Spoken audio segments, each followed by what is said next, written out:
नमस्कार दोस्तों, मैं मनीष कुमार भोज आप सभी का अपने YouTube चैनल पहाड़ एजुकेशन में हार्दिक स्वागत करता हूं। दोस्तों, जैसे कि आप सभी को सर्वविदित है, चैनल के माध्यम से उत्तराखंड प्रवक्ता भर्ती परीक्षा विषय राजनीति विज्ञान की मैंने क्लासेस प्रारंभ की हैं। आज इसी कड़ी में एक महत्वपूर्ण श्रृंखला आपके बीच लेके उपस्थित हुआ हूं। जैसे आप यहां पर देख पा रहे हो कि आपका जो प्रथम प्रश्न पत्र है, अगर प्रश्न पत्र है जो उसका जो अगर हम सेशन बी की अगर तरफ बढ़ें तो सेशन बी के अनुमान मैंने सारे ही टॉपिक आप लोगों को क्लियर करा दिए हैं।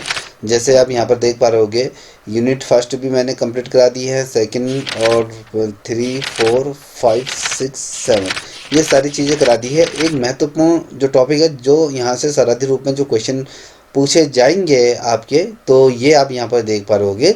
यहाँ पे जो दिया है न्यायपालिका के बारे में बात करेंगे हम। यहाँ पर जैसे हमने कल उच्चतम न्यायालय के बारे में हमने आपके चर्चा करे थे और साथ ही उसकी जो रचना और कार्य किस तरीके से होती है, तो हमने उसके बारे में चर्चाएं करी थी। आज इसी कड़ी में आपके सामने यहाँ पर आप देख पा रहे हो कि जो नोट्स हैं मेरे, तो यहाँ पर आप देखो हाई कोर्ट ऑफ इंडिया की बात करेंगे। ठीक है, हम हाई कोर्ट के बारे में बात करेंगे, उच्चतम न्यायालय के बारे में आज चर्चा करेंगे। कल हमने सर्वोच्च न्यायालय के बारे में बात करेंगे। आई होप ये श्रृंखला आपकी परीक्षा के दृष्टिकोण से अत्यंत महत्वपूर्ण रहेंगी। आइए शुरुआत करते हैं। देखिए दोस्तों, हाई कोर्ट की अगर जब बात करें तो उच्चतम न्यायालय भारत के संविधान द्वारा स्थापित एकीकृत और न्यायिक प्रणाली के अंतर्गत ये एक महत्वपूर्ण अंग होता है और किसी भी राज्य के ये न्याय जो प्रशासन होता है उसमें ये सर्वोच्च न्यायालय के रूप में ये स्थापित किया जाता है। तो ये याद रखिएगा पहला क्वेश्चन। ठीक है, और यहाँ पर आप देखिए उच्चतम न्यायालयों की अगर हम जो परिकल्पना जो करी गई थी वो किस तरीके से की गई थी यहाँ पर दर्शाई गई है। यहाँ पर आप देख पा रहे, ये कहता है कि राज्य में अपील की सर्वोच्च अदालत होती है। अगर राज्य में कहीं पर भी कोई अपील की जाए तो वो जो की जाती है वो उच्चतम न्यायालय में की जाती है। तो ये पहला, ये देखिए पहला क्वेश्चन यहाँ बन गया। और मौलिक अधिकारों की जो आपकी गारंटी है, जो आपको संविधान द्वारा जो प्रदत्त जो मौलिक अधिकार हैं, तो वो उच्चतम न्यायालय उसकी क्या कहता है, संरक्षक के रूप में भूमिका को निर्वाह करता है। और अगर कोई इसी तरीके से अगर कोई चीज़ें आपके जो मौलिक अधिकार दिए गए हैं अगर उनका हनन होता है तो इसमें ये दखल अंदाजी ये करता है, तो आपकी उनको संरक्षण करने का कार्य करता है।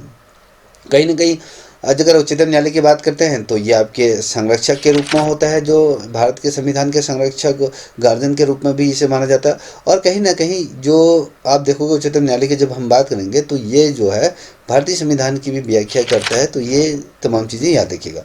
अब बात करेंगे भारत में जो न्यायपालिका है, तो अगर आप देखोगे भारत सरकार अधिनियम अगर आप देखोगे 1935 से ही प्रेरित होकर ये इसको निर्मित किया गया था।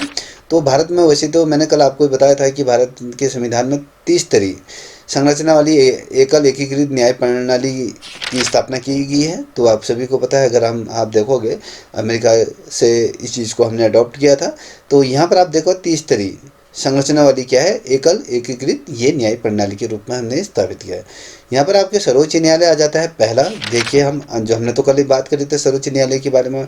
उसके बाद जो दूसरे नंबर का होता है वो उच्चतम न्यायालय होता है। और उच्चतम न्यायालय के बाद जो होता है आपके अधीनस्थ न्यायालय होते हैं, जो जिला न्यायालय या फिर निचली अदालतें होती हैं, जो जनपद स्तर पर जिन न्यायालय को गठन किया गया था वो क्या होते हैं, आपके जिला न्यायालय उसे कहा जाता है। और उसके ऊपर आपके जो उच्चतम न्यायालय आ जाता है। ठीक है, जैसे आप उत्तराखंड उच्चतम न्यायालय हाई कोर्ट की हम बारे में बात करते हैं, जहाँ पर आप लोग तमाम भर्ती परीक्षाओं से संबंधित जो प्रकरण होते हैं वहाँ पर उन चीज़ों को आप देखते हैं।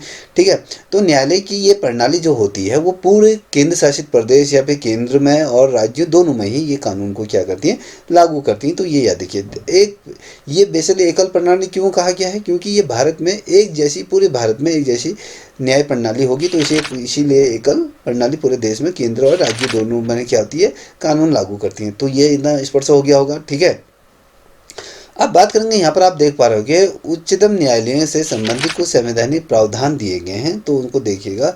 अगर आप देखोगे भारतीय संविधान के जो भाग आपके जो छठा भाग है, उस छठे भाग में आर्टिकल जो दिए हुए हैं, आप यहाँ पर देखोगे आर्टिकल 214 से 231 तक की अगर बात करें तो इन तमाम आर्टिकल में अगर हम बात करेंगे तो यहाँ पर उच्चतम न्यायालय से संबंधित प्रावधानों का ही यहाँ पर जिक्र किया गया।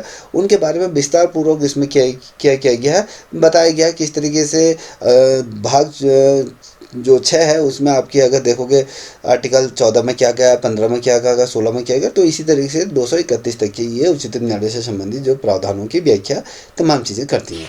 और जो ये आर्टिकल है, इन आर्टिकलों में क्या जो संवैधानिक प्रावधान दिए गए हैं ना, संविधान के द्वारा जो भी प्रदत्त जो प्रावधान होते हैं वो उच्चतम न्यायालय के संगठन, स्वतंत्रता, अधिकार और शक्तियों और शांति उनकी प्रतिक्रियाओं से संबंधित है। तो किस तरीके से संविधान जो उच्चतम न्यायालय की संरचना होनी चाहिए, न्याय प्रणाली किस तरीके से होने, उनका कार्य किस तरीके से होने, उनको कौन कौन से अधिकार देने, उनके कार्य क्षेत्र कितने हैं, ये सारी चीज़ें इनमें वर्णित होता है। अब आप देखोगे जो संसद और जो राज्य विधानमंडल दोनों इन प्रावधानों को विनियमितकरण करने का क्या करता है, अधिकार। देखिए बेसिकली अगर देखोगे जो संसद होती है और जो राज्य विधान मंडल होते हैं, ये दोनों इन प्रावधानों को क्या कहते हैं, विनियमित करने का अधिकार किनके पास होता है, इन दोनों के पास ये होता है, ये याद रखिए। अब यहाँ पे देखिए उच्चतम न्यायालय के जो प्रादेशिक क्षेत्राधिकार होते हैं, अगर आप देखोगे प्रदेश में कहाँ तक इसका क्षेत्राधिकार होता है, कहाँ तक ये फैला होता है, कौन कौन इसके अंतर्गत आते हैं, तो इनको भी हम थोड़ा सा देखेंगे। अब हम बात करेंगे प्रादेशिक क्षेत्राधिकार की बात करेंगे, तो अगर देखोगे भारतीय संविधान में अगर देखोगे ना दोस्तों, प्रत्येक राज्य के लिए एक उच्चतम न्यायालय का प्रावधान किया गया है। आपके जो हमारा भारतीय संविधान है उसमें इन चीज़ को गढ़ा भी गया है कि प्रत्येक राज्य के लिए क्या होगा, एक उच्चतम न्यायालय होगा, ठीक है। और ये 1956 के जो 7वां जो संविधान संशोधन था ना, याद रखिएगा, इसमें संसद को 2 या 2 से अधिक राज्यों या फिर 2 या 2 से अधिक राज्यों या फिर केंद्र शासित प्रदेशों के लिए एक सामान्य उच्चतम न्यायालय स्थापित करने का अधिकार ये दे। अगर देखिए ये कहता है कि संसद को जो 1956 का जो 7वां जो संविधान संशोधन हुआ था उसमें संसद ने 2 या 2 से अधिक राज्यों के लिए, या तो एक राज्य में या उससे अधिक राज्यों के लिए, या फिर या 2 या इससे अधिक राज्यों के लिए, एक केंद्र शासित प्रदेशों के लिए क्या होगा, एक सामान्य उच्चतम न्यायालय की स्थापना करने की यहाँ पर बात करें। अगर हम सामान्य उच्चतम न्यायालय की अगर बात करें, जैसे कि उदाहरण के तौर पर यहाँ पर मैंने लिखा हुआ है, यहाँ पर देख पा रहे, ये कहता है कि केंद्र शासित प्रदेश जैसे जम्मू कश्मीर और लद्दाख के लिए एक ही उच्चतम न्यायालय होगा। और जहाँ तक अगर हम राज्यों की बात करें तो राज्यों के लिए पृथक रूप से क्या होगा, एक उच्चतम न्यायालय का प्रावधान किया गया। और केंद्र शासित प्रदेश के अंतर्गत अगर आप जम्मू और लद्दाख को देखोगे तो यहाँ पर एक ही क्या होगा, उच्चतम न्यायालय होगा। और उच्चतम न्यायालय का जो प्रादेशिक जो अधिकार क्षेत्र होगा राज्य के क्षेत्राधिकार के साथ ही समाप्त हो जाता है। अगर आप देखोगे जो बेसिकली अगर हमने कहा जो प्रादेशिक अधिकार जो क्षेत्र होता है राज्य के जो भी राज्य के क्षेत्राधिकार में जो भी चीज़ें आएंगी वो उच्चतम न्यायालय के क्षेत्राधिकार के अंतर्गत आएंगी, और उससे बाहर अगर कुछ होता है तो इनके अधिकार पूरी तरीके से समाप्त हो जाते हैं, ये इसमें वर्णित किया गया, ठीक है। फिर वहाँ से सुप्रीम कोर्ट आ जाता है, तो इसको भी ध्यान रखिए। एक सामान्य उच्चतम न्यायालय का जो क्षेत्राधिकार राज्य और संघ के क्षेत्राधिकार क्षेत्र के साथ साथ ये होता है, जो आपके अगर संघीय जो राज्य होते हैं और जो क्षेत्राधिकार जो भी होता है इनका, उन्हीं के भीतर इनके क्या होता है, क्षेत्राधिकार साथ साथ ये होते हैं। ये चीज़ें परीक्षा के दृष्टिकोण से महत्वपूर्ण हैं। जो बच्चे अभी जुड़े हुए हैं, जो देख रहे हैं, अगर एक भी बच्चा से देख रहे हैं तो विस्तार से मैं इसको समझाने का प्रयत्न कर रहा हूँ। आप इसे देखिए, चाहे एक ही बच्चा क्यों ना देख रहा है, उससे कोई मतलब नहीं है कि बस आपको अपनी एक शीट चाहिए, कोई देख रहा है नहीं देख रहा है उससे कोई मतलब नहीं होना चाहिए।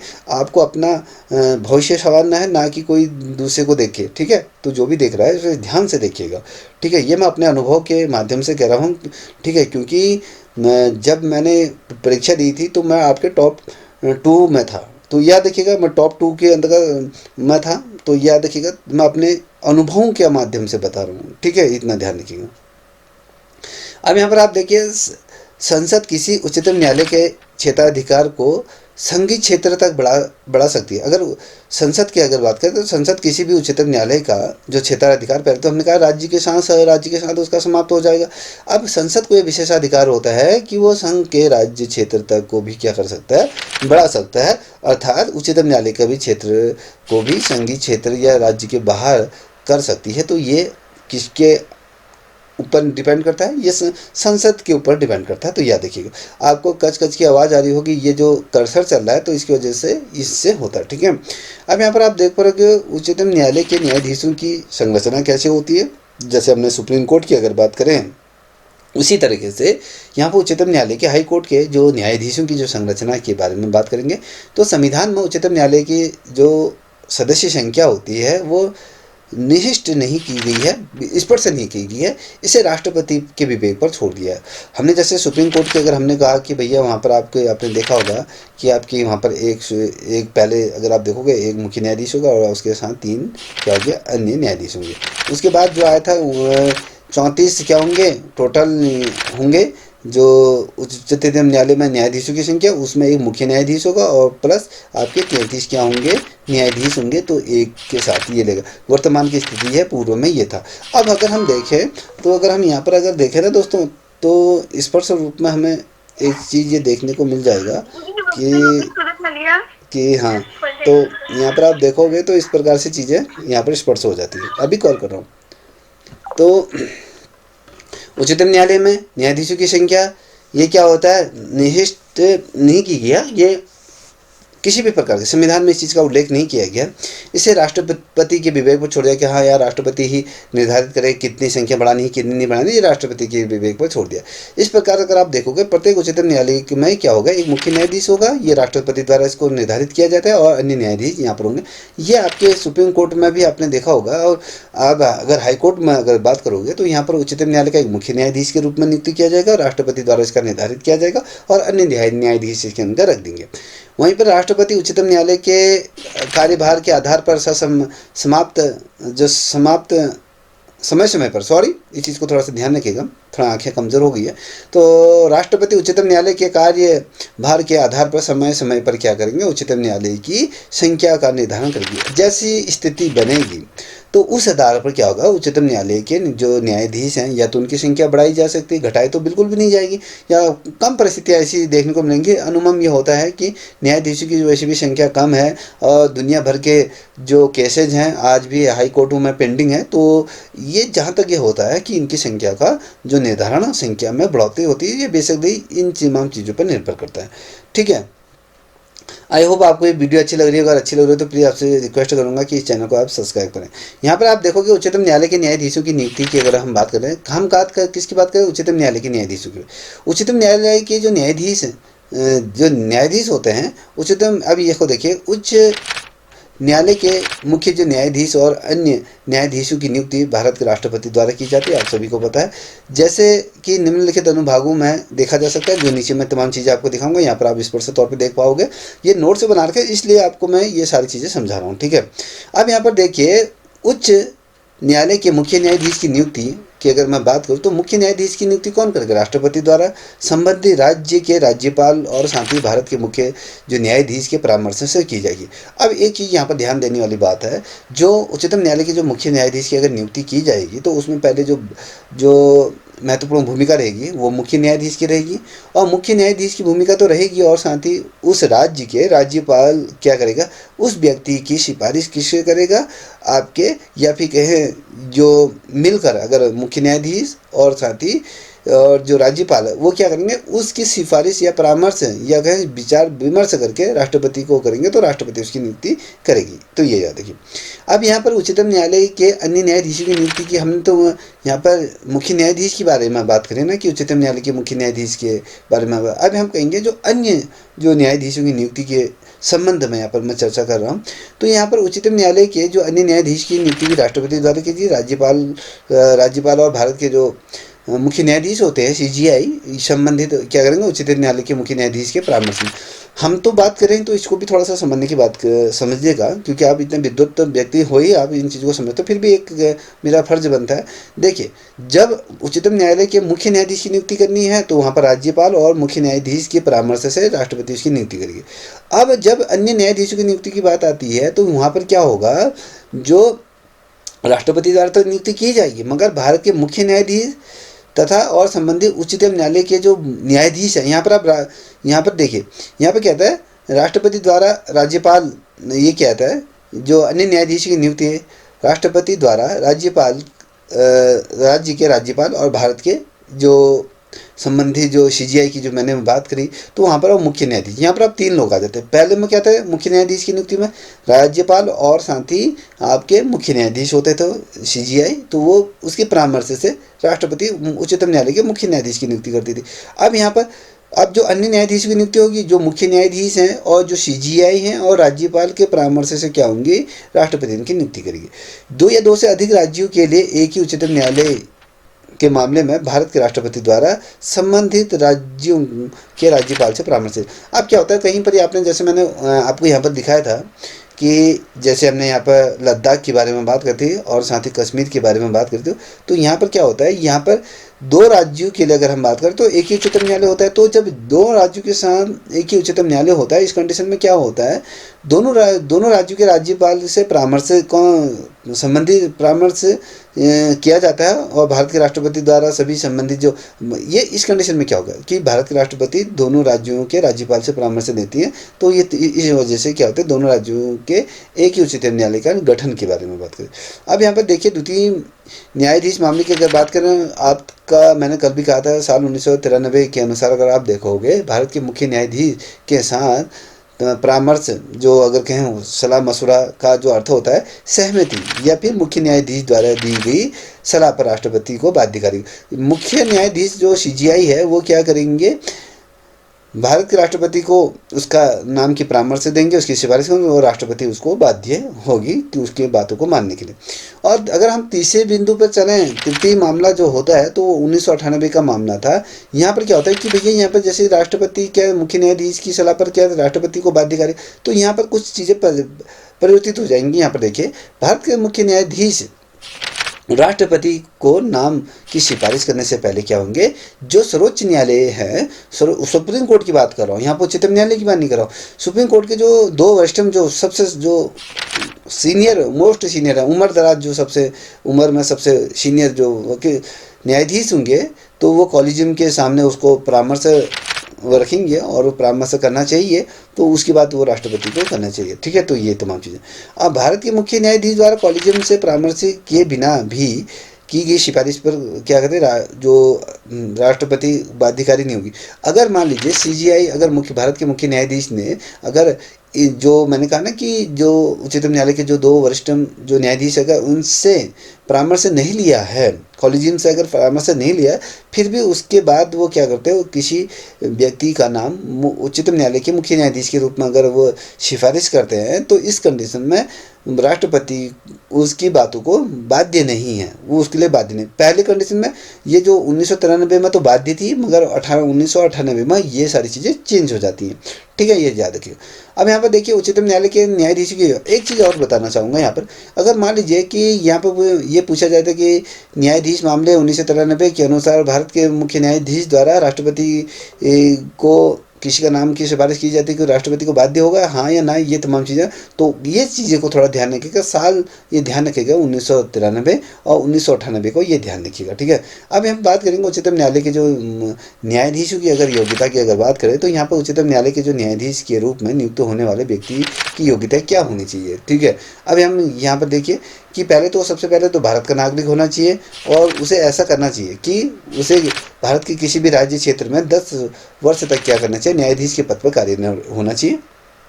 किसके ऊपर, जो राज्य के जो न्याय पद पर, जैसे जिला पर जो मान लीजिए कि सुप्रीम कोर्ट के हाई कोर्ट के या फिर आपके ये लेके चलिए आपके जो निचली अदालतें होती हैं उसमें उसने क्या करना चाहिए, न्यायिक पद पर 10 साल तक उसने निरंतर कार्य करना चाहिए। या फिर कहें 10 वर्ष तक एक उच्चतम न्यायालय में लगातार क्या है ना, लगातार उच्चतम न्यायालय में वो अधिवक्ता रहा हो या वकील का कार्य उसने लगातार किया हो, तो उस कंडीशन में वो भी क्या होता है, ये न्यायाधीश बनने के लिए योग्य होता है। अब आप क्या ध्यान दोगे, अगर ध्यान देने वाले अगर बात करें जो क्वेश्चन पूछे जाएंगे, तो इस तरीके से मैंने श्रृंखला बना के रखी है दोस्तों।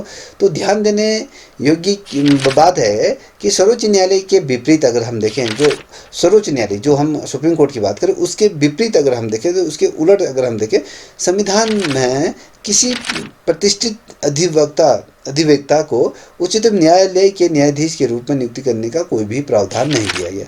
वो ये नहीं कहता है कि कोई जो प्रतिष्ठित अधिवक्ता है, ठीक है, जो बहुत ज़्यादा प्रसिद्ध है, वो उसको उच्चतम न्यायालय के न्यायाधीश की नियुक्ति का ऐसा कोई भी जिक्र नहीं किया, कोई ऐसा आर्टिकल में भी इसका जिक्र नहीं किया गया, ये याद रखिएगा।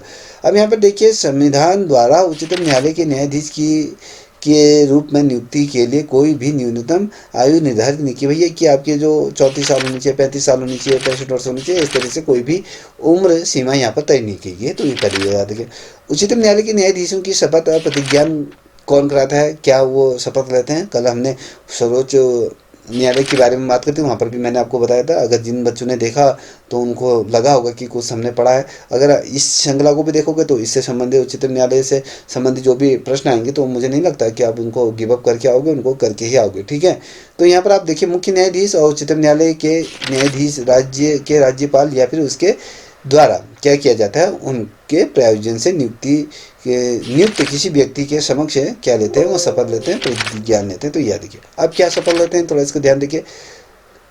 अपनी शपथ में उच्चतम न्यायालय के जो न्यायाधीश की बात करें, हम उच्चतम न्यायालय के न्यायाधीश के बारे में बात करें, ठीक है। ये याद देखिए, कहता है कि भारत के संविधान के प्रति सच्चा, श्रद्धा और निष्ठा रखना है, और भारत की संप्रभुता, अखंडता को बनाए रखना है, विधि एवं निष्ठापूर्ण तथा अपनी सर्वोच्चतम योग्यता, ज्ञान एवं विवेक के साथ बिना किसी भय, पक्षपात, स्नेह या फिर द्वेष के अपने पद के कर्तव्यों का पालन करना, ये प्रतिज्ञा लेते हैं, और साथ ही संविधान और कानून को बनाए रखेंगे।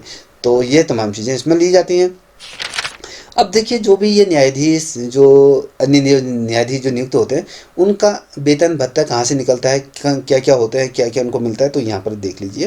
तो उच्चतम न्यायालय के न्यायाधीशों का जो वेतन होता है वो विशेषकर जो विशेषाधिकार, छुट्टियाँ, पेंशन और समय समय पर उनका संसद द्वारा निर्धारित किए जाते हैं। तो ये संसद द्वारा विशेषली ये किया जाता है, उनके वेतन किस तरीके से होगा, भत्ते क्या होंगे, विशेषाधिकार क्या क्या दिए जाएंगे, छुट्टियाँ कितने मिलेंगी, पेंशन क्या होगा, ये समय। अब किस कंडीशन में इनको जो ये सारी चीज़ें नहीं मिलेंगी, तो अगर वित्तीय आपातकाल अगर लग जाता है तो इस कंडीशन में ये सारी चीज़ें समाप्त तो हो जाती हैं, किसी को भी कुछ नहीं मिलता। इसको छोड़कर नियुक्ति के बाद उनके वेतन में कोई भी परिवर्तन उनके अहितकारी नहीं होगा, कि उनके विरुद्ध किसी भी तरीके से चीज़ों को नहीं किया जाएगा। तो ये कहना है। अब यहाँ पर देखिए, उच्चतम न्यायालय के न्यायाधीशों का कार्यकाल कितना होगा, तो ये याद देखना है। पहले उनके कार्यकाल की चर्चा करते हैं। संविधान ने उच्चतम न्यायालय के न्यायाधीश का कार्यकाल तय नहीं किया है। हालांकि संविधान में इस संबंध में अगर देखें, निम्नलिखित 4 प्रावधान है संविधान में। तो वैसे अगर आप देखोगे, संविधान को पढ़ोगे, तो कहीं पर भी इस चीज़ का जिक्र नहीं किया गया है कि उच्चतम न्यायालय के जो न्यायाधीश जो नियुक्त होंगे उनका कार्यकाल कितने तक होगा। और एक मिनट थोड़ा, ठीक है। तो ये याद रखिएगा। अब बात करेंगे यहाँ पर, देखिए कि वो जो व्यक्ति होगा जिसे भी उच्चतम न्यायालय के न्यायाधीश के रूप में हम नियुक्त कर रहे हैं, या तो वो 62 साल वर्ष की आयु प्राप्त करने तक वो अपने पद पर बने रहे, कि अगर वो 62 साल का हो गया है कि आयु की प्राप्ति कर ले तो वो अपने पद पर बने रहते हैं। उनकी आयु से संबंधित किसी भी प्रश्न का निर्णय राष्ट्रपति द्वारा या भारत के मुख्य न्यायाधीश के परामर्श से ही के बाद ही किया जाता है। राष्ट्रपति का जो अंतिम निर्णय होता है कि अब राष्ट्रपति और जो मुख्य न्यायाधीश है सीजीआई, उस संबंध में क्या परामर्श होता है, उन दोनों के बीच डिस्कस होगा, जो विचार विमर्श होगा, उसी के बाद क्या होगा, राष्ट्रपति अंतिम निर्णय लेती हैं। तो याद रखिए, वो राष्ट्रपति को पद लिखकर अपने पद से इस्तीफा दे सकता है। कौन? जो उच्चतम न्यायालय के न्यायाधीश की बात करूँ, वो संसद की सिफारिश पर राष्ट्रपति द्वारा उसके पद से हटाया जा सकता है अगर वो किसी भी प्रकार से संवैधानिक या किसी तरीके से उल्लंघन कर रहा है, ठीक है।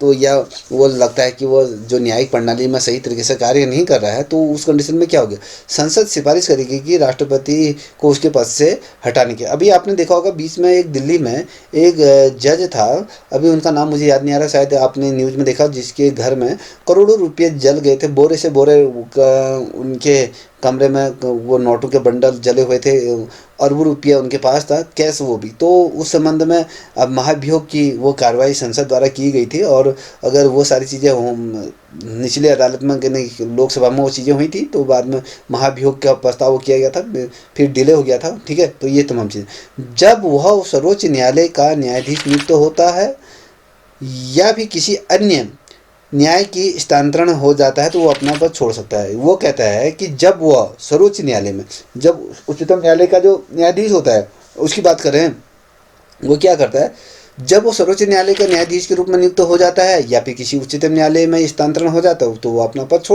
छोड़ देता है। तो ये भी ध्यान रखिएगा, ठीक है।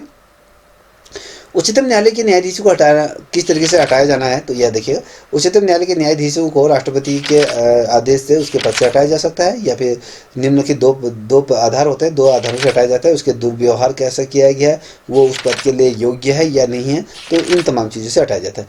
उच्चतम न्यायालय के न्यायाधीश को हटाने से संबंधित जो प्रतिक्रिया है, वो न्यायिक जाँच जो अधिनियम 1868 जो विनियमित होती है, तो याद रखिएगा कि भैया न्यायाधीशों को हटाने के लिए जो न्यायिक जांच अधिनियम कब ये लागू किया गया था, तो आपको पता होना चाहिए 1968 द्वारा इसको विनियमित ये होती हैं और ये सर्वोच्च न्यायालय के न्यायाधीशों के लिए लागू ये प्रतिक्रिया के समान होती है, तो ये याद रखिए।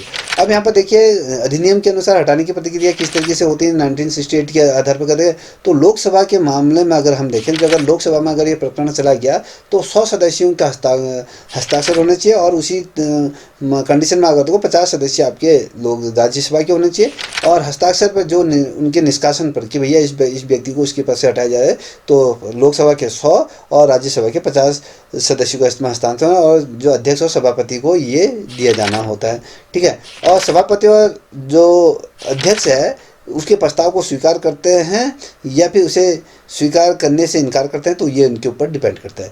यदि प्रस्ताव स्वीकार कर लिया जाता है तो अध्यक्ष सभापति के आरोप की जांच के लिए क्या करके तीन सदस्यीय समिति का गठन करती हैं और वो समितियां निम्नलिखित होती हैं। यह भारत के मुख्य न्यायाधीश या सर्वोच्च न्यायालय के न्यायाधीश उसमें होते हैं और उच्चतम न्यायालय के मुख्य न्यायाधीश और साथ ही प्रतिष्ठित अधिवक्ता होता है। तो यदि इन समितियों के द्वारा जो ये जाँच की जाती है, अगर ये समितियाँ इस चीज़ को सिद्ध कर देती हैं कि हाँ ये दोषी पाया जाता है, तो उसे संसद के द्वारा क्या है प्रस्ताव पर क्या है विचार कर सकते हैं। तो ये तमाम चीज़ फिर उसको प्रस्ताव के बाद राष्ट्रपति को जाता है, तो राष्ट्रपति क्या करते हैं उसके पास हटा देते हैं। अब इसमें क्या होता है देखिए, ये प्रस्ताव को जब संसद के दोनों सदनों पर जब विशेष बहुमत का जो हम कहते हैं कि संसद की कुल सदस्य संख्या का 50% यहाँ पर उपस्थित और मतदान करने वाले जो सदस्य होते हैं उनके 2/3 से ये पारित किया जाना चाहिए। अगर ये पारित हो गया तब उसको उसके पद से हटा देंगे।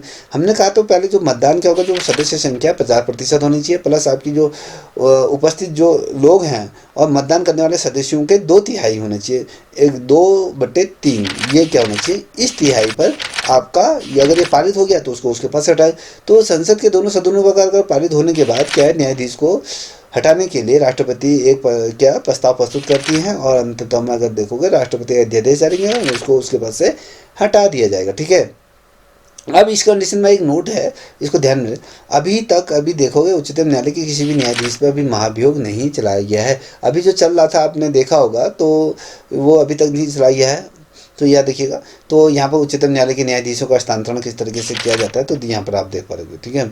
अब यहाँ पर देखो भारत के जो राष्ट्रपति हैं वो मुख्य न्यायाधीश के परामर्श से जो सर्वोच्च न्यायालय के जो CJI हैं, ठीक है, सुप्रीम कोर्ट के जो मुख्य न्यायाधीश हैं और भारत के राष्ट्रपति के परामर्श से क्या है जो उच्चतम न्यायालय के जो न्यायाधीश हैं उनके दूसरे उच्चतम न्यायालय में हस्तांतरण। कोई उत्तर प्रदेश से किसी को महाराष्ट्र भेजा जाता है, महाराष्ट्र को कहीं अलग भेजा जाता है, तो अलग अलग तरीके से हस्तांतरण किया। तिथि जो न्यायाधीश मामला है 1998 का, तो उसमें क्या था, उच्चतम न्यायालय के किसी न्यायाधीश के हस्तांतरण के मामले में भारत के मुख्य न्यायाधीश है सर्वोच्च न्यायालय के 4 वरिष्ठ जो न्यायाधीश होंगे, ठीक है, न्यायाधीश के कॉलेजियम होता है, अलावा संबंधित दोनों उच्चतम न्यायालय के मुख्य न्यायाधीशों के परामर्श से भी उनको क्या गया उनको हस्तांतरण किया जा सकता है। भारत के मुख्य न्यायाधीश की एकमात्र राय परामर्श प्रतिक्रिया का गठन नहीं करती है, तो ये भी याद रखिएगा। अब यहाँ पर देखिए उच्चतम न्यायालय के कार्यवाहक और अपर एवं जो सेवानिवृत्त न्यायाधीश की अगर हम बात करें तो किस तरीके से, जैसे उच्चतम न्यायालय के बारे में बात करते हैं तो यहाँ पर जैसे सर्वोच्च न्यायालय की बात करते हैं, यहाँ पर उच्चतम न्यायालय के बारे में भी हम चर्चा करेंगे। तो यहाँ पर आप देख पा रहे कार्यवाहक मुख्य न्यायाधीश की अगर बात करेंगे तो यहाँ पर आप देखोगे तो ये भारत का मुख्य जो न्यायाधीश होता है, तो भारत का राष्ट्रपति किसी उच्चतम न्यायालय के न्यायाधीश को उच्च न्यायालय का कार्यवाहक के रूप में नियुक्त कर सकता है। तब जब आप देखिए भारत का जो राष्ट्रपति है वो उच्चतम न्यायालय के रूप में जो मुख्य न्यायाधीश होता है उसको कार्यवाहक मुख्य न्यायाधीश के रूप में कब नियुक्त हो जाएगा, तो किस कंडीशन में, तो तब कौन सी कंडीशन, अब की कंडीशन देखिए कि उच्चतम न्यायालय के यदि न्यायाधीश का पद अगर रिक्त हो तो कार्यवाहक जो मुख्य न्यायाधीश नियुक्त किया जा सकता है, या फिर कहें वो अस्थायी तौर पर अनुपस्थित हो तो तब भी नियुक्त किया जा सकता है, या उच्चतम न्यायालय का मुख्य न्यायाधीश अपने पद के कर्तव्यों का पालन करने में अगर असमर्थ है तो उस कंडीशन में भी क्या कार्यवाहक जो मुख्य न्यायाधीश को नियुक्त किया जाता है। अब वहाँ पर देखेंगे कार्यवाहक न्यायाधीश की क्या क्या चीज़ें होती हैं। राष्ट्रपति किसी विधित योग्य व्यक्ति को उच्चतम न्यायालय के जो कार्यवाहक के रूप में नियुक्त कर सकते हैं जब उस उच्चतम न्यायालय का न्यायाधीश अनुपस्थित हो। देखिए जो कहने का मतलब है कि राष्ट्रपति किसी कार्यवाहक न्यायाधीश के रूप में नियुक्त है, जो अगर देखिए ना जो कानून का बहुत ज़्यादा विद्युत जो व्यक्ति होगा जिसे बहुत ज़्यादा डीप नॉलेज होगी, कानून की हर एक एक बारीकी की जो जानकारी होगी, तो उस व्यक्ति को भी राष्ट्रपति क्या कर देते, कार्यवाहक न्यायाधीश के रूप में नियुक्त कर देती है। अगर अनुपस्थिति या किसी अन्य कारण से वो अपने जो कार्यालय के कर्तव्यों का पालन करने में असमर्थ होता है, तब भी नियुक्त किया जा सकता है। उस उच्चतम न्यायालय के मुख्य न्यायाधीश के रूप में अस्थायी रूप से कार्य करने की नियुक्ति उसको दी जाती है। अस्थायी, ये स्थायी के रूप में नहीं होगा, टेम्परेरी व्यवस्था के रूप में कुछ दिनों के लिए, अगर एक 10 15 20 दिनों के लिए अगर कोई उपस्थित है, कहीं छुट्टियों में गया है, तब उस कंडीशन में। एक कार्यवाहक न्यायाधीश तब तक अपने पद पर बना रहता है जब तक स्थायी न्यायाधीश अपना जो पद भार ग्रहण नहीं कर लेता है, तब तक वो अपने पद पर वो कार्यवाहक के रूप में रहता है, या फिर वो 62 वर्ष की आयु प्राप्त करने तक वो अपने पद पर, अगर अगर 62 वर्ष की आयु प्राप्त करने के बाद वो पद पर नहीं रह सकता, तो याद रखिए। तो 62 साल 61 साल तक का ही वो क्या रहेगा, अपने पद पर 62वें साल पर वो उस पद पर नहीं रहेगा, तो ये याद रखिए। अब अतिरिक्त जो न्यायाधीश होते हैं उनकी चर्चा कर लेते हैं, क्योंकि मैं बहुत डीप लेके चल रहा हूँ, तो याद रखिएगा। राष्ट्रपति जो विधित योग्य व्यक्ति को उच्चतम न्यायालय के अन्य न्यायाधीश के रूप में नियुक्त कर सकते हैं, या दो से अधिक अस्थायी जो अवधि के लिए नियुक्त कर सकते हैं। अब अतिरिक्त न्यायाधीश की अगर बात करें, तो ऐसे व्यक्ति जो योग्य है, तो उच्चतम न्यायालय के अतिरिक्त जो न्यायाधीश के रूप में 2 वर्ष से अधिक की अस्थायी जो अवधि है, 2 या 2 से अधिक सालों तक के लिए क्या है, एक अस्थायी तौर पर उसको नियुक्त कर सकते हैं। जब तक क्या होगा, उच्चतम न्यायालय में कामकाजी अस्थायी वृद्धि हो, कामकाज में अस्थायी वृद्धि होती है, तो उसमें अस्थायी रूप में ये व्यक्ति उच्चतम न्यायालय काम जब बढ़ाया जाता है, बकाया होता है, तो उस कंडीशन में कोई भी अतिरिक्त न्यायाधीश जो 62 वर्ष की आयु प्राप्त करने के बाद अपने पद पर बिल्कुल भी नहीं रह सकता, तो ये याद रखिएगा, ठीक है। अब यहाँ पे देखिए, सेवानिवृत्त न्यायाधीश की अगर बात करें, किसी राज्य के उच्चतम न्यायालय का मुख्य न्यायाधीश उस उच्चतम न्यायालय या फिर किसी अन्य न्यायालय के सेवानिवृत्त न्यायाधीश को अस्थायी अवधि के लिए राज्य के उच्चतम न्यायालय के न्यायाधीश के रूप में कार्य करने का अनुरोध कर सकते हैं। तो ठीक है, ये याद रखिएगा कि भैया अगर यदि किसी राज्य के मुख्य न्यायाधीश के रूप में अगर कोई व्यक्ति रिटायर हुआ है, तो उसको अगर किसी उच्चतम न्यायालय में अगर कोई पद या फिर किसी कंडीशन में अगर वो कार्यवाहक या फिर मुख्य न्यायाधीश नहीं है, तो उस कंडीशन में उससे ये कहा जा सकता है कि आप पूर्व में उच्चतम न्यायालय के न्यायाधीश रहे हैं, आप सेवानिवृत्त हो चुके हैं, तो आपके ये कुछ समय के लिए उच्चतम न्यायालय के रूप में क्या अपने कार्य कर सकते हैं, उनसे अनुरोध किया जा सकता है। किसी राज्य के उच्चतम न्यायालय का जो मुख्य न्यायाधीश केवल राष्ट्रपति की और साथ ही इस प्रकार की नियुक्ति किए जाने वाले व्यक्ति की पूर्व सहमति से ही कर सकते हैं, कि राष्ट्रपति की सहमति होनी चाहिए और उस व्यक्ति की जिसे नियुक्त किया जा रहा है उसकी होनी चाहिए। ऐसे में अगर आप देखोगे, जो न्यायाधीश होगा उसको भारत के राष्ट्रपति द्वारा जो निर्धारित भत्ते जो होते हैं वो तमाम चीज़ें मिलते हैं। उसे उच्चतम न्यायालय के न्यायाधीश के जितने भी अधिकार होते हैं, सभी अधिकार, विशेषाधिकार उनको प्राप्त हो जाते हैं, लेकिन उसे अन्यथा उच्चतम न्यायालय के अन्य न्यायाधीश नहीं माना जाएगा, ये याद। तो ये करने की सारी चीज़ें तो पावर चीज़ें मिल गई, मगर एक गलती यहाँ पर नहीं करनी है उसने, ये नहीं सोचना है कि मैं उच्चतम न्यायालय का न्यायाधीश हूँ, ये नहीं करना। तो इसको टेम्पररी व्यवस्था है कि इस कार्य चलो काम कराने के लिए, तो यहाँ पर कह रहा है कि अन्यथा की स्थिति में उस उच्चतम न्यायालय का न्यायाधीश नहीं माना जाएगा उस व्यक्ति को, ये याद रखिएगा।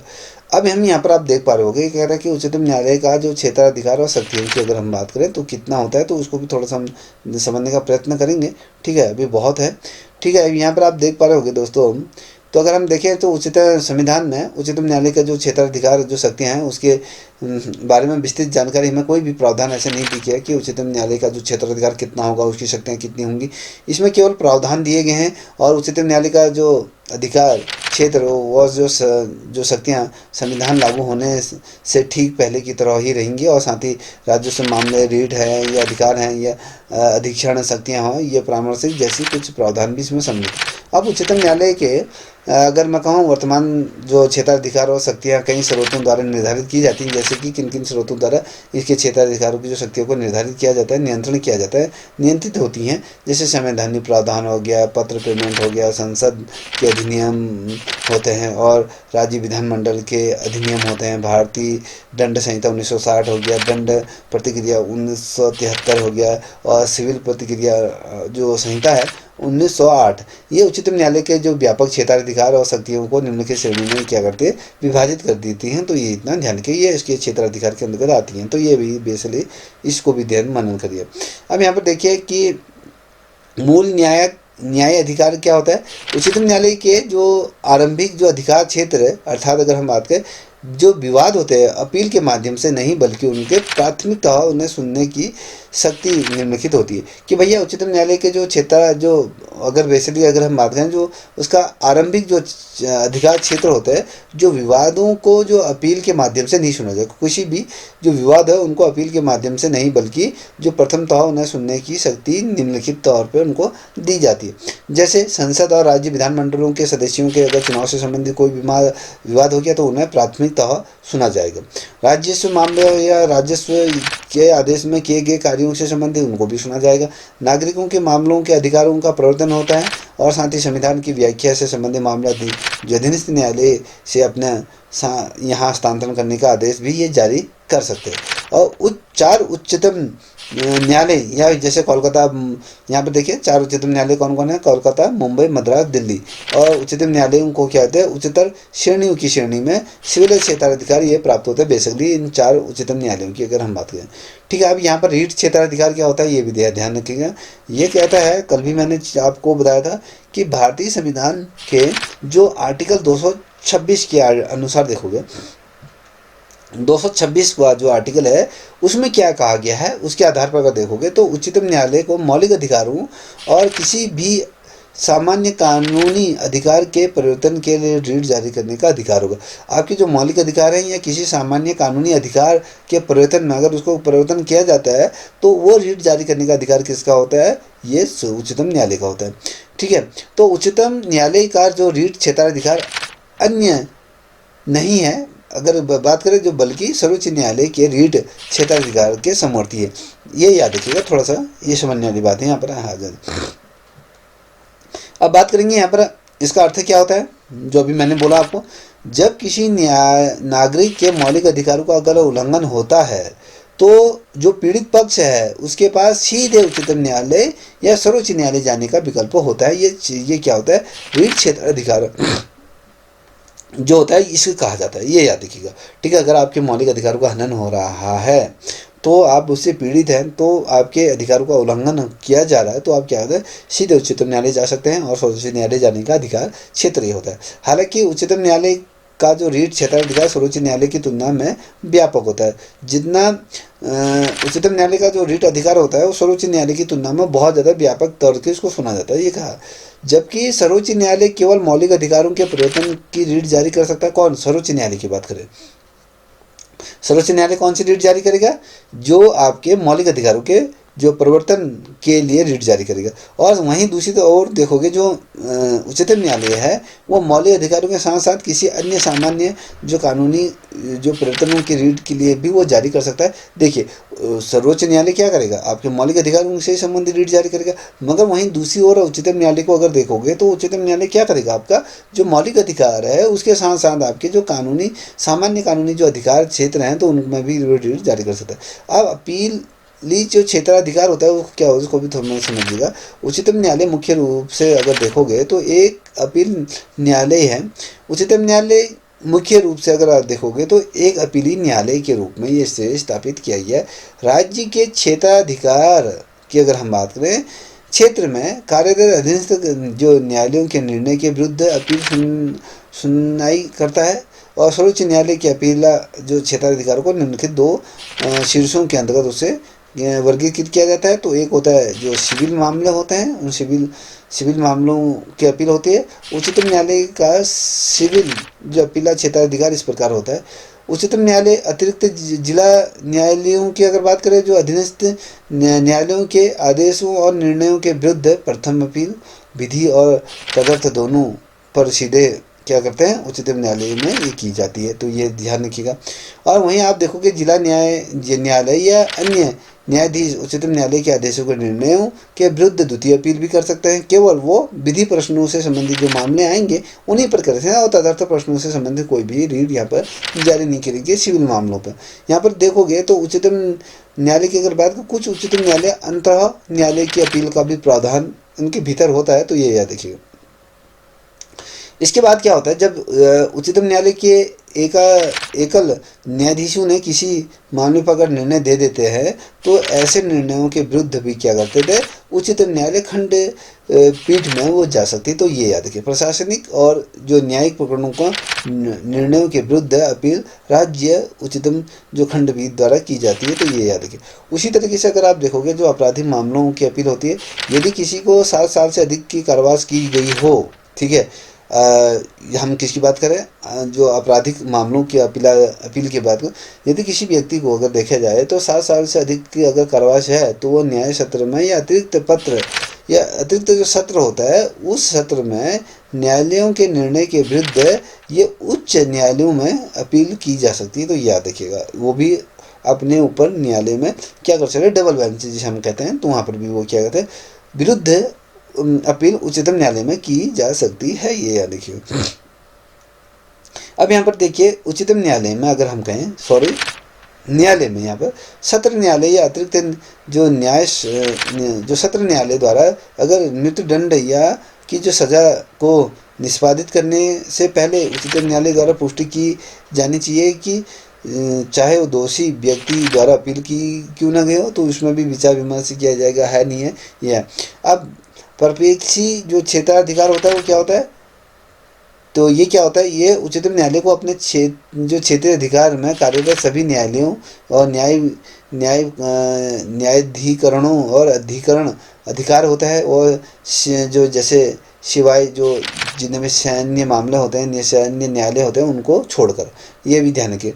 उच्चतम न्यायालय के जो न्यायालय के अधिकरण अंक हैं, अधीन किसी शक्ति यह हो सकती सभी न्यायालयों के लिए न्यायाधीशों के लागू होती है, और चाहे वो उच्चतम न्यायालय के क्षेत्राधिकार को हो या फिर ना हो।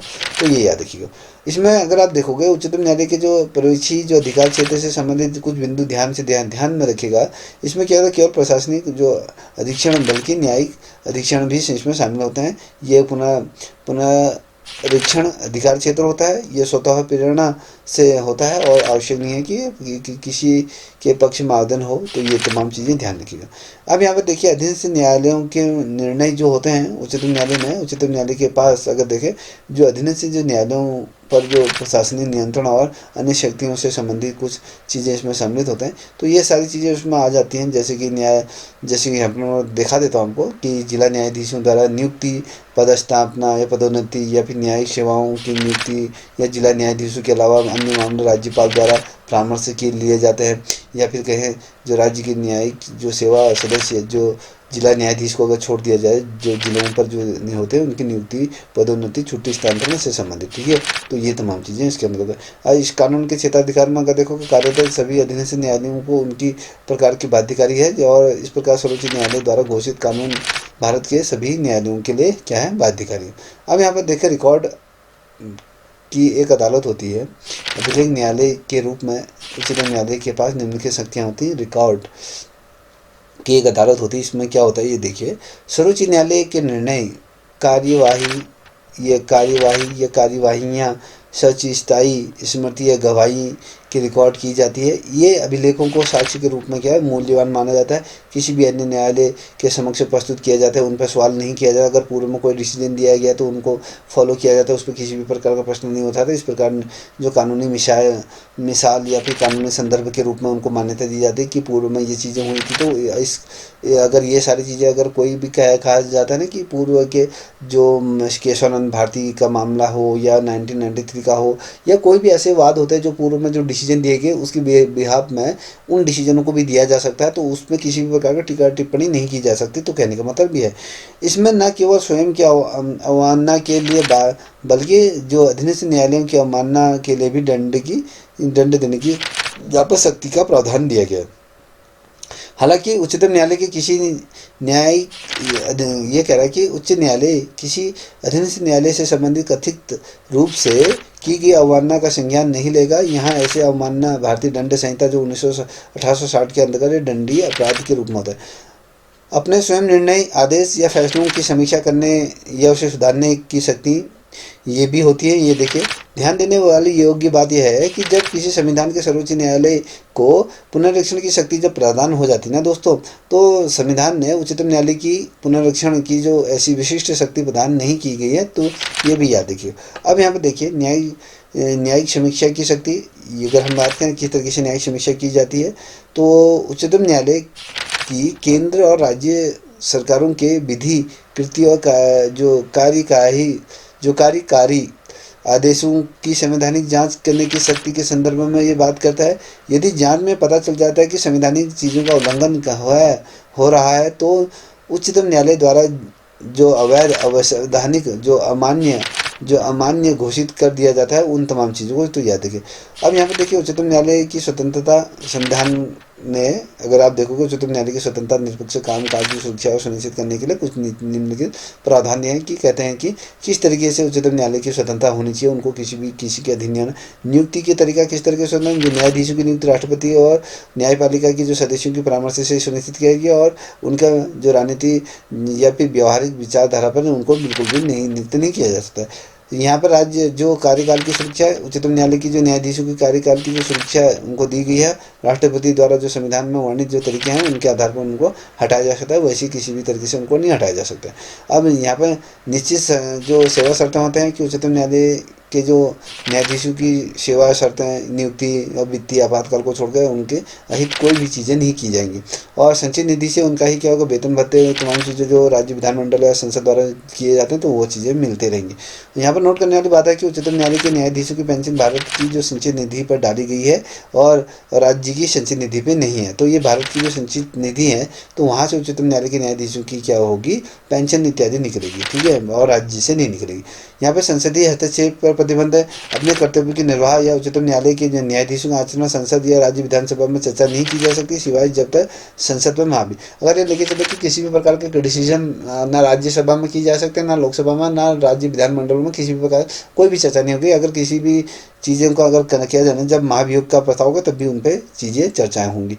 सेवानिवृत्ति के बाद प्रैक्टिस पर प्रतिबंध, कोई भी सुप्रीम कोर्ट का या फिर उच्चतम न्यायालय के जो न्यायाधीश अगर अपने पद से सेवानिवृत्त होते हैं, तो वो सर्वोच्च न्यायालय या उच्चतम न्यायालय के न्यायाधीशों को छोड़कर भारत के किसी भी या किसी क्षेत्र में, किसी भी अदालत में या किसी भी प्रकार के प्राधिकरण के समक्ष दलील देने या कार्य करने की उनको प्रतिबंध है। ये कह रहा है कि यहाँ पर देखिए कि उच्चतम न्यायालय के सेवानिवृत्त जो न्यायाधीशों को सर्वोच्च न्यायालय और साथ ही अन्य उच्चतम न्यायालयों को छोड़कर, यहाँ पर देखिए इन दोनों को छोड़कर भारत के किसी भी अदालत में या किसी भी प्रकार के पदाधिकारी में दलीली देने का अधिकार उनको नहीं दिया गया। ये कोई भी कोई चीज़ नहीं कर सकते हैं। तो याद है, इससे संबंधित कुछ ये सुनिश्चित होता है कि वो भविष्य में किसी के साथ पक्षपाती की आशा जो प्रदान ना करें। अवमानना के दंड में अगर ये चीज़ें होती थी, अगर उच्चतम न्यायालय की अवमानना वो के लिए क्या होता है, किसी व्यक्ति को दंडित कर सकता है और इस प्रकार से कार्य का निर्णय की किसी भी प्रकार से विरोध नहीं किया जा सकता। तो ये याद रखिए। ये कहता है कि अपने कर्मचारियों की नियुक्ति संबंधी किसी भी उच्चतम न्यायालय का जो मुख्य न्यायाधीश होता है और कार्यपालिका के हस्तक्षेप के बिना उच्चतम न्यायालय के जो अधिकारी और कर्मचारी की नियुक्ति और शर्तों को निर्धारित कर सकता है। क्षेत्राधिकार क्या होता है, ये देखिए संरक्षण की अगर बात करें तो अधिकार का जो क्षेत्र का संरक्षण संसद और राज्य विधानमंडलों को उच्चतम न्यायालय के जो क्षेत्राधिकार की शक्तियों को कम या अधिक करने का अधिकार नहीं है, ये याद देखिएगा। हालांकि संसद को इसको आगे बढ़ा सकती है। अब यहाँ पर देखिए न्यायालय की अवमानना किस तरीके से, ये कहता है कि न्यायालय की अवमानना से तात्पर्य किसी ऐसे कार्य चूक से है जो किसी भी तरीके से अदालत के कामकाज में बाधा डालती है, तो उसको अवमानना कहा जाता है। पहले यहाँ पर देखिए भारत के न्यायालयों की अवमानना से संबंधित जो दंड होता है वो 1971 के न्यायालय की अवमानना अधिनियम दिया गया है, ठीक है, उनके द्वारा विनियमित किया जाता है। यह अधिनियम के अनुसार न्यायालयों की अवमानना दो प्रकार से हो सकती है। सिविल अवमानना का अर्थ होता है किसी न्यायालय के किसी निर्णय, आदेश या रीट या अन्य प्रतिक्रिया को जानबूझकर अवज्ञा या फिर किसी अन्य न्यायालय को दिए गए वचनों को जानबूझकर उल्लंघन, तो ये हो सकता है। तो आपराधिक अवमानना क्या होता है, इसका तात्पर्य किसी भी मामले में प्रकाशन या फिर ऐसे कार्य करने से है जो न्यायालय को बदनाम या उसको कम कर सकता है या उनके न्यायिक जो कार्रवाई है उन्हें पूर्वाग्रह हस्तक्षेप करता है, तो इस कंडीशन में उनको सारी चीज़ें दी गई। अब देखिए एग्जाम में पूछे जाने वाले प्रश्न कौन से बन सकते हैं। भारतीय संविधान का वो कौन सा अनुच्छेद है जिसमें उच्चतम न्यायालय की स्थापना की गई है? तो आप सभी को पता है, भाग आपके 5 छठा है। छठे में आर्टिकल आपके यहाँ पर आप देख पा रहे होंगे 214 से 231 तक उनका संबंधित प्रावधान किया। अब यहाँ पर उच्चतम न्यायालय के न्यायाधीश की नियुक्ति कौन करे? भारत के राष्ट्रपति और राज्यपाल और मुख्य न्यायाधीश के संबंधी जो परामर्श होता है उच्चतम न्यायालय के न्यायाधीश को इसको नियुक्ति की जाती है। तो याद रखिएगा, मैंने अभी पूरा बता दिया। तो यहाँ पर उच्चतम न्यायालय के मुख्य न्यायाधीश की नियुक्ति कौन करता है? भारत के राष्ट्रपति ये नियुक्ति करता है। और भारत में उच्चतम न्यायालय हैं, कितने उच्चतम न्यायालय? अगर आप देखोगे देश में 25 उच्चतम न्यायालय हैं। केंद्र शासित प्रदेश दिल्ली, केंद्र शासित प्रदेश जो जम्मू कश्मीर और लद्दाख में अपना उच्चतम न्यायालय है। तो ये याद रखिए।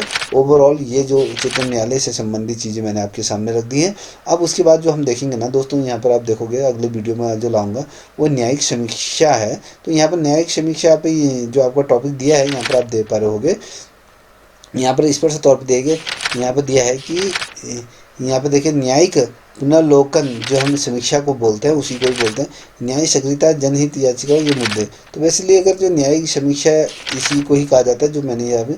आई होप ये वीडियो आपको अच्छी लगी। अगर अच्छी लगी होगी तो आपसे ये तहे दिल से रिक्वेस्ट करूँगा, चैनल को आप सब्सक्राइब करेंगे, साथ ही अपने दोस्तों को साझा करें। तब तक के लिए इतना ही। जय हिंद, जय भारत, जय।